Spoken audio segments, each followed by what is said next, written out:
para você que está em casa, o empréstimo consignado. Aquele que é descontado no pagamento é uma boa alternativa e, ao mesmo tempo, uma porta para golpes em pensionistas e aposentados. Mas agora, uma cooperativa pode resolver este problema. O Pronto Atendimento de hoje vai falar sobre previdência social.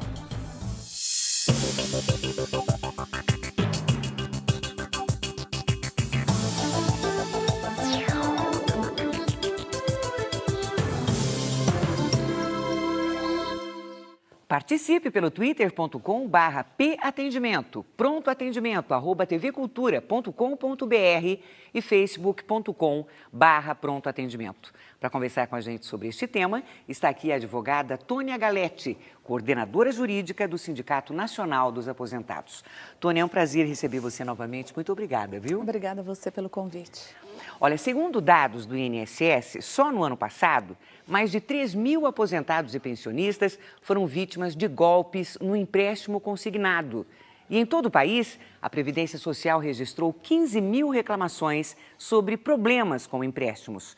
Uma boa maneira de evitar esses problemas é procurar entidades confiáveis, como agora é o caso da Cooperativa dos Aposentados, que vai oferecer empréstimos com juros de apenas 1,5%. A Coopernap inaugurou o primeiro posto de atendimento no Sindicato dos Aposentados, onde funcionará das 7h30 da manhã até as 3 horas da tarde. A cooperativa vai praticar os menores juros do mercado de crédito consignado, com taxas que variam entre 0,9% e 1,77% ao mês, dependendo da quantia e do prazo de liquidação do empréstimo, que poderá ser parcelado em até 60 vezes. Para fazer parte da cooperativa, o aposentado precisa ser sócio do sindicato e pagar uma mensalidade igual a 0,5% do benefício. Quem recebe R$1.000, por exemplo, paga R$5. Dessa contribuição mensal, 20% vão para a cooperativa. A Coopernap vai funcionar como um banco. Até o final do mês, vai oferecer diversos serviços como conta corrente com talão de cheques, investimentos e poupança. Em cerca de 2 anos, o sindicato pretende iniciar a distribuição dos lucros da Coopernap entre os cooperados. Ao todo, a instituição tem 422.000 sócios em todo o país. Tônia, são frequentes esses golpes em relação aos empréstimos consignados? Infelizmente, sim, Madi. A gente tem bastante ocorrências desde o início do sindicato de aposentados que são lesados por quadrilhas, às vezes pela própria família, por amigos, que pegam o cartão do aposentado, fazem empréstimos e depois não pagam. E estes empréstimos, então, são descontados diretamente do benefício da pessoa. Outra coisa que acontece bastante é o aposentado ir a uma instituição financeira para fazer uma prévia, para fazer para ter uma ideia de quanto ficaria um empréstimo. E ele chegando lá, ele faz, mas ele não realiza o empréstimo. Passa-se 1 ou 2 meses e começa a ser descontado o valor que ele havia simulado. Ele só vai para fazer uma simulação. Sim. Ele procura uma dessas instituições para fazer uma simulação. Ele está um pouco apertado e ele pensa no empréstimo consignado. Ele vai a uma instituição e fala, eu preciso de R$2.000. Eles fazem uma simulação, olha, com R$2.000 o senhor pagaria X por mês. E aí ele fala, vai ficar muito pesado, então eu não quero. E vai para sua casa.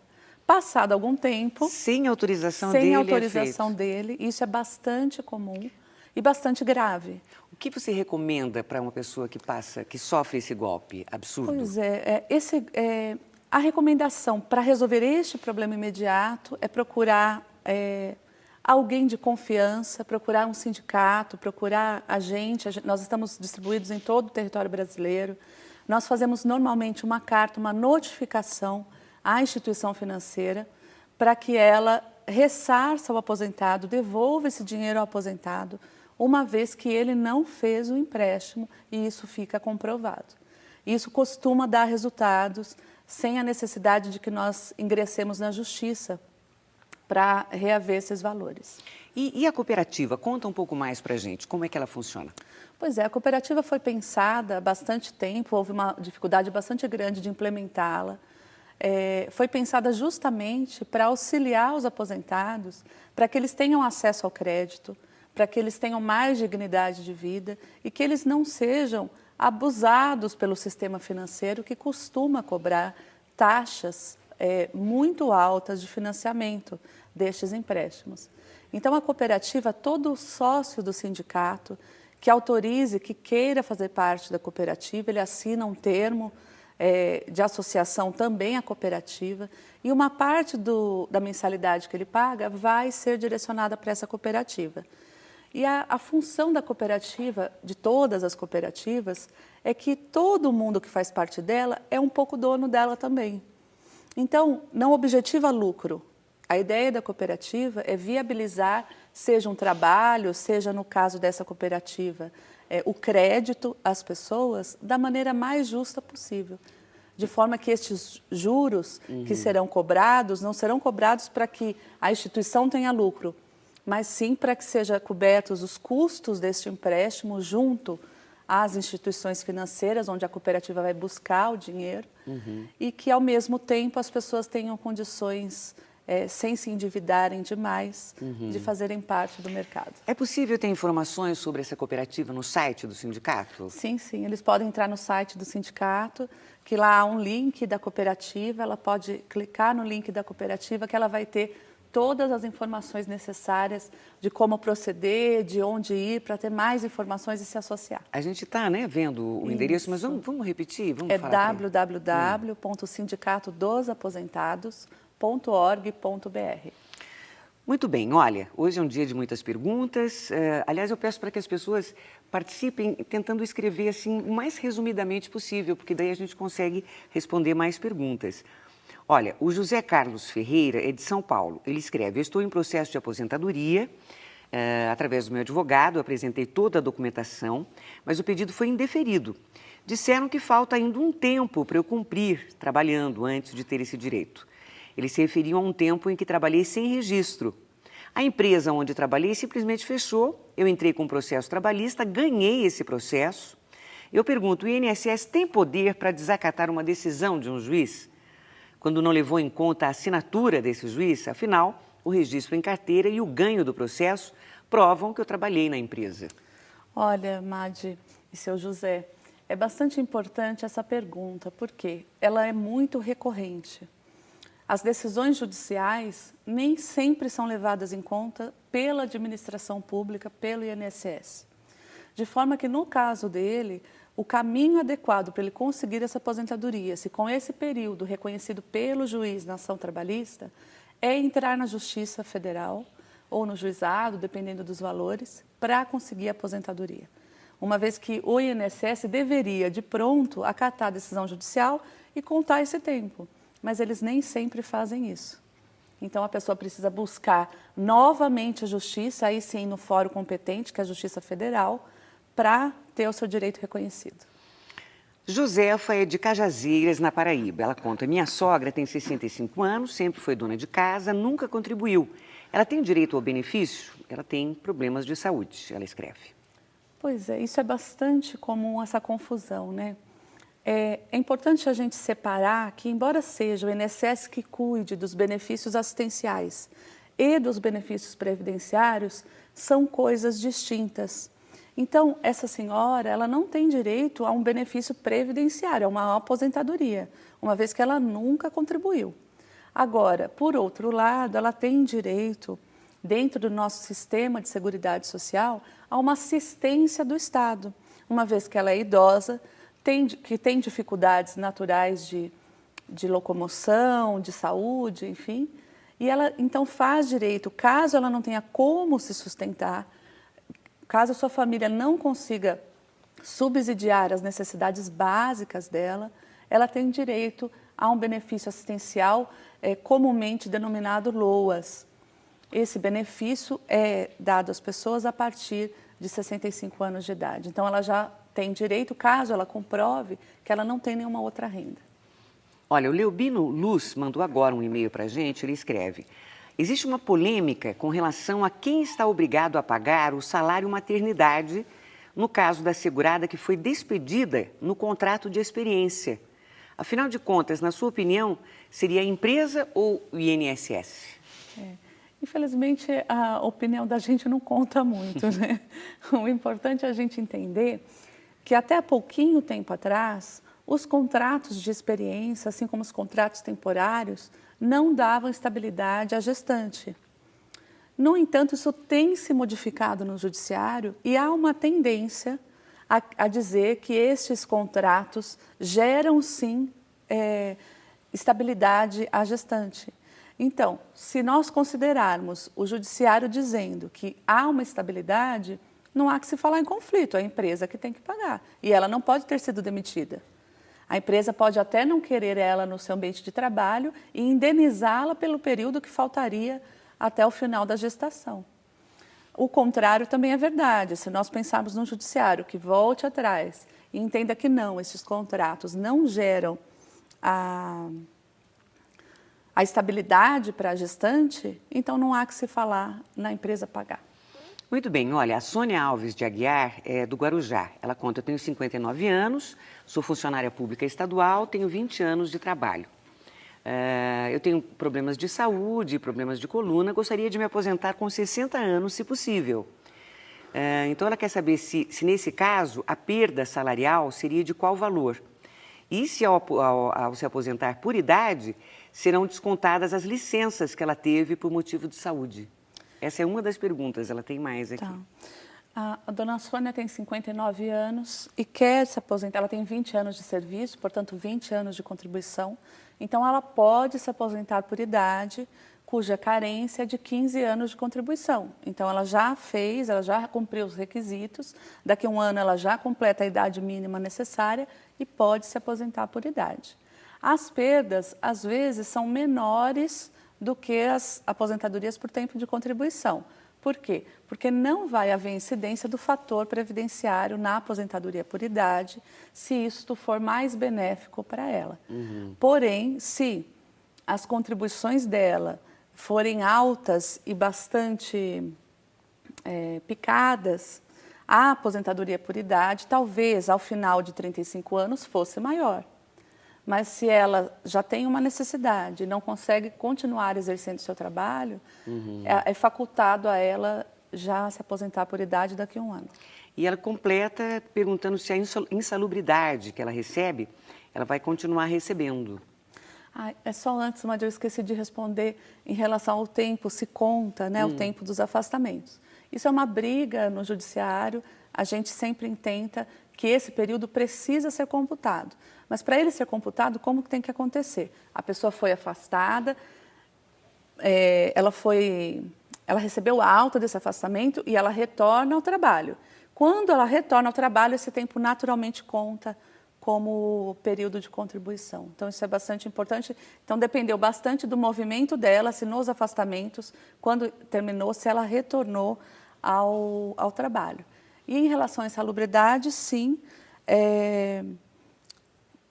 Qual é a pergunta mesmo? Ela diz que recebe, né, um adicional por insalubridade, e ela quer saber se ela vai continuar recebendo depois que ela... Não, porque o benefício da insalubridade pago durante o contrato de trabalho é justamente um plus para que o trabalhador seja de algum modo indenizado pelos riscos que ele corre ao exercer sua atividade.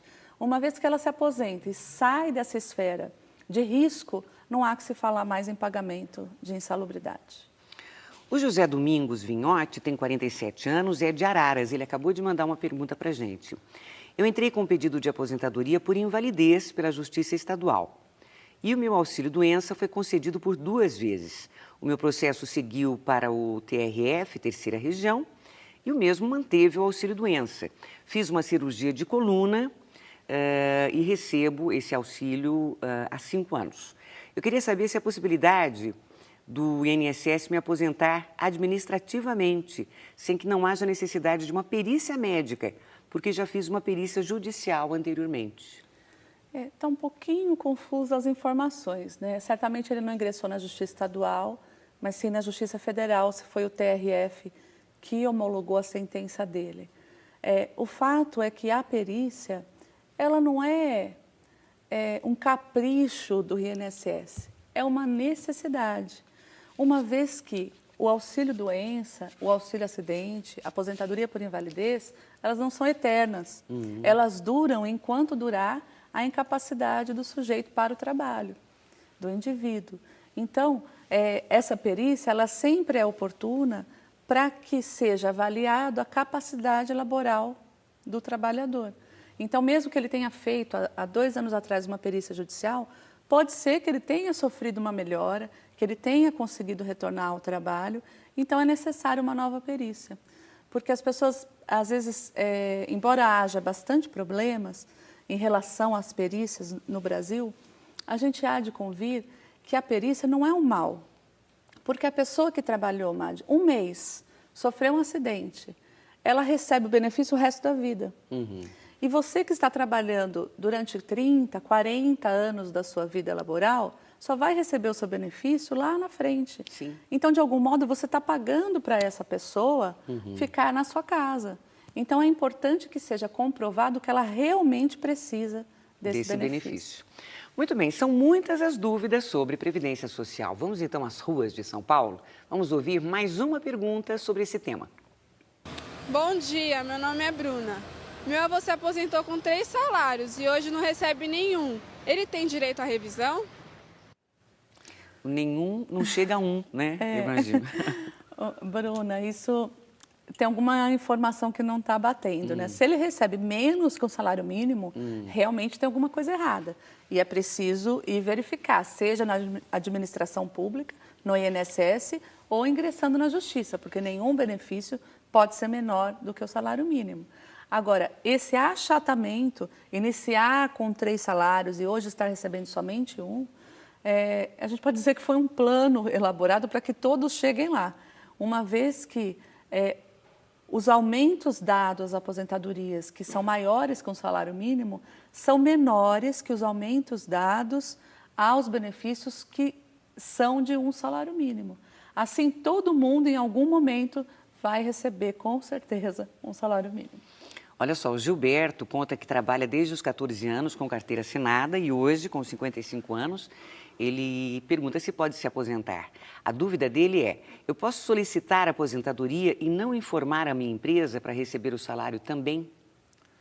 Ele pode continuar trabalhando aposentado? Continuar trabalhando, hoje em dia, a aposentadoria não significa a rescisão do contrato de trabalho. Então, não é preciso mentir, não é preciso fazer nada. Até porque ele vai precisar de algumas documentações da empresa para conseguir se aposentar. Então, não é necessário fazer as coisas na surdina em relação a isso.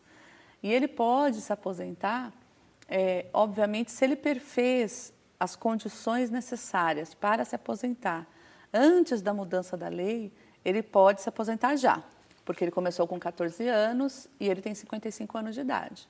Caso não, ele precisa trabalhar até os 60 anos de idade, contribuir por 35 anos, ter 35 anos de contribuição. Se ele tem 35 anos de contribuição, ele pode se aposentar a qualquer momento, sabendo que o fator previdenciário pode reduzir em até 40%, tendo casos que reduzem até 60%. Então, às vezes, vale a pena fazer conta. Muito bem, olha, o Moisés, ele conta: eu sou motorista de ônibus há muitos anos, mas em 2004 eu sofri um acidente de moto. Eu tive várias sequelas, recebo auxílio-doença desde 2004. Eu tenho feito vários cursos de requalificação profissional, mas sinto muitas dores. Meu médico solicitou que eu fosse afastado definitivamente do trabalho.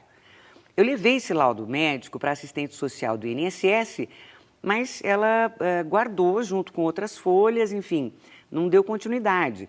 Continua a me mandar a fazer mais cursos de requalificação. Daí ele contando que está cansado, né? Tem placas, parafusos, enfim, ele tem um problema sério em consequência desse acidente. E daí ele quer saber: não consigo pegar peso, também fiquei com debilidade parcial da mão esquerda, não posso ficar muito tempo sentado. Será que você pode ajudar, Tônia? Se eu começar a mexer com isso, eles podem cortar o meu benefício? Cortar o benefício só porque você está vendo seus direitos seria uma arbitrariedade, né? Que nós não podemos nem pensar em dizer aqui que acontece. Se acontecer, tem que ser tratado com a exceção e como exceção. O fato é que ele pelo tempo de 2004 a 2012, é muito tempo recebendo auxílio-doença, sem que ele tenha sido já reabilitado ou sem que ele tenha passado, então, a uma aposentadoria por invalidez. Se ele perfaz as condições necessárias para a concessão de uma aposentadoria por invalidez, ele tem que ingressar na justiça para conseguir esse benefício. Ele tem que parar de pedir administrativamente, já que isso não está sendo encaminhado adequadamente, e entrar na justiça. O fato também importante de nós ressaltarmos, Madi, é em relação à reabilitação, que ela também é necessária. Todos ficamos cansados ao longo do tempo laboral com as atividades que exercemos. E, às vezes, a reabilitação é uma chance para que a pessoa, num dado momento da vida, ingresse numa outra atividade. E isso não pode ser encarado de forma negativa. Nós precisamos trabalhar culturalmente no Brasil a longevidade, né? Estamos ficando cada vez mais velhos e não precisamos passar 50 anos de nossas vidas fazendo a mesma coisa. Podemos ir nos preparando ao longo da nossa vida para exercermos outras atividades. E a ideia da reabilitação é adequar a pessoa para essa nova realidade, já que ela tem uma redução da sua capacidade naquela atividade que ela exercia.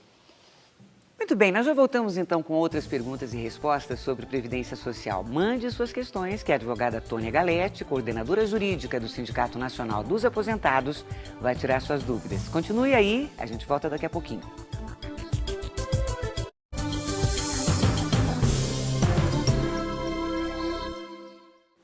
Nós estamos de volta com o Pronto Atendimento. O tema de hoje é Previdência Social. Bom, muita gente conhece o caso de algum idoso que tem suas economias comprometidas por causa de empréstimos consignados, ou até aquele caso da sobrinha da empregada que pegou o cartão emprestado e zerou a conta da tia. Para esses momentos, nós levantamos algumas dicas de segurança. A primeira dica é muito importante. Nunca empreste para ninguém os seus cartões de crédito, de débito ou o cartão do benefício. A segunda dica é tão importante quanto a primeira. Não revele a ninguém a senha e muito menos o número de inscrição na Previdência Social. A terceira dica é evitar a ajuda de terceiros para requerer benefícios do INSS. Agende sua ida a uma agência pelo telefone 135 e lá será atendido por servidores especializados. Se você perdeu o cartão de saque do benefício, se foi furtado ou roubado, comunique imediatamente à central de atendimento do banco. Peça o cancelamento do cartão e registre a ocorrência numa delegacia de polícia. São cuidados muito importantes, não é, Tônia? Bastante importantes, né? E nós sempre frisamos bastante isso, embora a ingenuidade dos aposentados façam com que eles reiteradamente cometam esses erros de emprestar o cartão, de dar a senha e depois de ter problemas seríssimos no crédito. Infelizmente. Olha, o José Alckmin participa do programa, ele escreve: a minha esposa pagou carnês durante 7 anos. Trabalhou como operária durante 23 anos e não conseguiu se aposentar por tempo de serviço. Ela tinha 57 anos, só conseguiu se aposentar por idade. Ela pode entrar com revisão? Na verdade, pelo tempo que ele disse que ela contribuiu, não haveria por que ela não se aposentar por tempo de contribuição. E se esses valores são significativos, vale sim repensar esses valores. E eu sugiro que ele pegue toda a sua documentação, vá até o sindicato para a gente fazer uma análise detalhada e orientá-lo adequadamente, se cabe uma revisão ou uma ação judicial para a conversão desse tempo. O Rubens Pereira, de São Paulo, tem 50 anos e 29 anos de contribuição. Eu fiquei desempregado, ou seja, sem pagar o INSS, de fevereiro de 88 até 91. Existe a possibilidade de pagar esse tempo para que seja contado no tempo de aposentadoria? Ele ficou sem contribuir um período. Ele ficou sem contribuir. Há possibilidade, se ele comprovar que exerceu alguma atividade e, portanto, ele fazer o pagamento dos atrasados. Porém, esse período pago como atrasado não vai contar como período exigido pela lei como carência. O tempo de contribuição, que não precisa ser linear, mas tem que ser sem pagamentos de atrasados. Então, é importante fazer os cálculos, no caso dele, se vale a pena pagar esses atrasados ou se é melhor continuar contribuindo para perfazer o período de carência. O Valdecir escreve: a minha mãe é pensionista. Ela pode se filiar ao sindicato? Onde há um sindicato mais próximo de São Roque?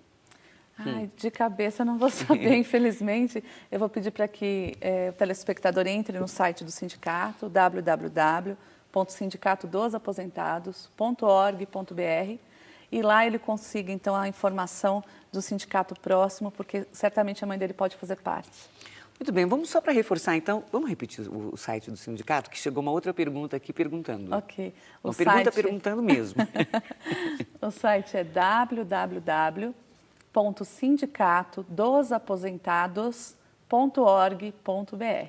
Muito bem, hoje a gente recebeu a advogada Tônia Galete, ela é coordenadora jurídica do Sindicato Nacional dos Aposentados. Tônia, foi um prazer receber você aqui, muito obrigada e eu espero tê-la novamente em breve. Obrigada a você, Madi, um prazer. Bem, o Pronto Atendimento desta quarta-feira fica por aqui, mas amanhã a gente se encontra novamente para falar sobre os problemas com os planos de saúde. Mande já as suas perguntas por e-mail, pelo Twitter ou pelo Facebook. Bom dia para você, até amanhã.